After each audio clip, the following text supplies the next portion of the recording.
Un bon livre, c'est un bon ami, c'est un bon ami fidèle, c'est-à-dire qu'une fois qu'on l'a lu, même quand on prend plus de nouvelles, il plane encore quelque part, et on y repense de temps en temps. C'est cette fidélité, je pense, que je retiendrai d'un bon roman.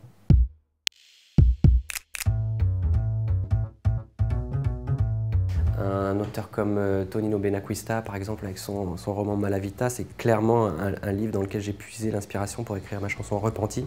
Et je me souviens qu'à l'époque, j'avais regardé la trilogie du Parrain, et donc j'avais envie d'écrire sur la mafia. Et je m'étais souvenu de ce livre que j'avais dû lire genre 1 ou 2 ans avant, et de la manière dont il avait fait revenir tout le décorum de la mafia en France, en banlieue. Ça a été vraiment le point de départ de ma chanson. Et ça commence un peu comme finalement commence le roman de Benacquista. Jean-Baptiste Delamo, Règne animal. Il a une écriture tellement... qui fait état d'une telle violence. Alors c'est une espèce de fresque aussi. Moi j'aime beaucoup les fresques, ce qui se déroule sur pratiquement tout le XXe siècle, qui commence à la guerre de 14 et se termine dans les années 80, et qui est à la fois une description du monde paysan très, très dur, en même temps une description de la guerre aussi.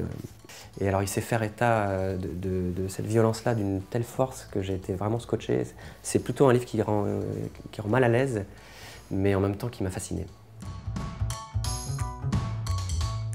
Je pense que celui que j'ai le plus offert, ça doit être le dernier roman de mon frère. Alors c'est pas pour lui faire de la pub, mais c'est parce que c'est vrai, et parce que c'est aussi un roman qui me concerne d'une certaine manière. C'est un roman qui s'appelle Clair de plume, et dans lequel il parle à la fois de notre enfance, mais surtout de notre sœur Claire, qui est née avec un handicap. Et donc dans ce roman, c'est elle en fait qui a la parole.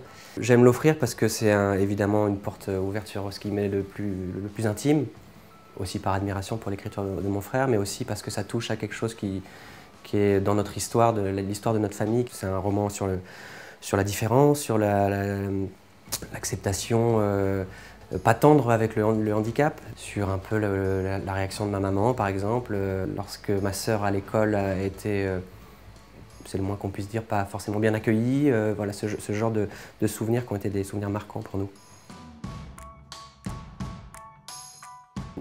J'ai une chanson qui s'appelle Citadin. Le texte est directement inspiré d'une phrase d'Emmanuel Carrère. Et je crois que c'est dans son roman L'Adversaire. Je ne me souviens pas des noms des fleurs, et ça me rend très triste. Et c'est vraiment la première phrase pratiquement de ma chanson. Et je me souviens de l'avoir lu et de l'avoir noté instantanément en me disant ça c'est quelque chose qui me parle ou dans lequel je me reconnais. Donc si, ça a été un bon point de départ de chanson, ça. C'est une bonne question, parce que c'est vrai qu'on a tous comme ça des classiques. On se dit mais lis-le, tu vas voir, et puis c'est insupportable parce qu'on n'arrive pas à avancer. Je sais que Proust, par exemple, c'est clairement encore un auteur que je n'ai pas lu. Donc plusieurs fois les livres me sont tombés des mains. Mais c'est bien, dans une vie de lecteur, on sait toujours qu'on a quelque part comme ça des monstres qui nous attendent, des montagnes à gravir. J'aime bien cette idée-là, donc je le reprendrai certainement. C'est les j'aime lire, hein, tout simplement. Ce qui est marrant, c'est que je retrouve avec ma fille maintenant ce réflexe de les lire. J'ai même récupéré ceux que ma mère a gardés toujours. J'aimais bien moi l'alignement des livres. Je me souviens, sur la tranche, ça formait un dessin. Il y avait un truc un peu magique. Et puis je trouvais les histoires très belles, très poétiques. Et pour les relire aujourd'hui, je trouve qu'il y avait une belle qualité, je trouve, d'écriture dans ces j'aime lire de mon époque, des années 80.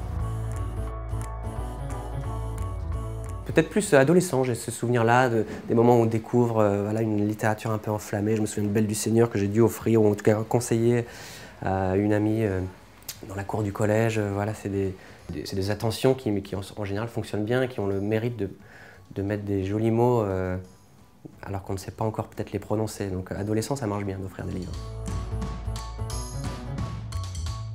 Non, mais ce serait, je sais pas, les BD de mon enfance. Moi, ça m'arrive encore assez souvent de sortir un Tintin avec grand plaisir pour me replonger dans les aventures un peu folles qui m'ont tellement accompagné dans mon enfance. Donc, de temps en temps, on peut me trouver avec un Tintin entre les mains. Ce serait un roman d'aventure, j'imagine, parce que ouais, on est toujours porté par ceux qui ont le courage d'aller explorer. Alors, je sais pas, ça pourrait être les aventures de Moby Dick, ça pourrait être un Jules Verne. Je crois que j'en ai quelques-uns là.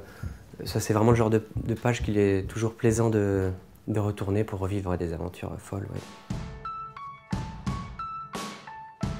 Alors dans cet immeuble, on a la chance d'avoir un petit meuble d'échange de livres, ça c'est quand même plutôt pas mal, à la fois pour en trouver des nouveaux et puis quand de temps en temps, voilà, on a soit trop de livres ou il y a des livres dont on n'a pas envie qui nous accompagnent longtemps, mais d'une manière générale, j'ai plutôt tendance à les garder, les empiler, je les aime abîmer. Moi, je sais pas, il y a des gens qui savent garder un livre propre et moi c'est dingue, je sais pas, ils sont tous cornés partout, abîmés, tordus, je sais. Donc en général, les livres que j'ai le plus aimés, c'est les plus abîmés. Ouais.